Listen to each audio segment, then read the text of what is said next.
BNP chairperson Khaleda জিয়ার শারীরিক অবস্থা স্থিতিশীল না হলে দলটির ভারপ্রাপ্ত চেয়ারম্যান তারেক রহমান খুব দ্রুত দেশে ফিরবেন বলে জানিয়েছেন বিএনপির যুগ্ম মহাসচিব শহীদ উদ্দিন চৌধুরী অ্যানি। আজ বুধবার লক্ষ্মীপুর পৌরসভার ১৪ নম্বর ওয়ার্ডের বেরির মাথা এলাকায় আয়োজিত এক উঠান বৈঠকে একথা বলেন তিনি। লক্ষ্মীপুর ৩ আসনে বিএনপির প্রার্থী শহীদ উদ্দিন চৌধুরী অ্যানি বলেন, আগামী ২-৪ দিন অথবা ১০ দিনের মধ্যে তারেক রহমান দেশে ফিরবেন, নির্বাচনে অংশ নেবেন, দেশের নেতৃত্ব দেবেন, সেই অপেক্ষায় রয়েছি আমরা।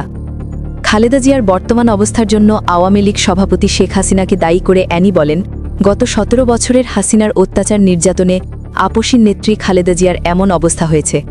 মিথ্যা মামলায় সাজা দিয়ে কারাগারে বন্দী রাখা হয়েছিল তাঁকে।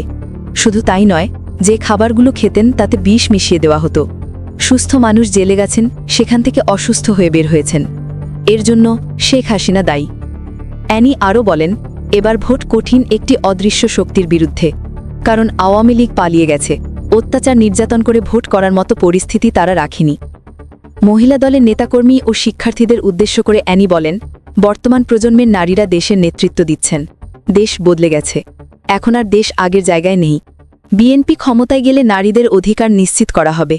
উঠান বৈঠকে উপস্থিত ছিলেন জেলা বিএনপির সদস্য সচিব শাহাব উদ্দিন, লক্ষ্মীপুর পৌর বিএনপির সভাপতি রেজাউল করিম, সাধারণ সম্পাদক নিজামুদ্দিন প্রমুখ।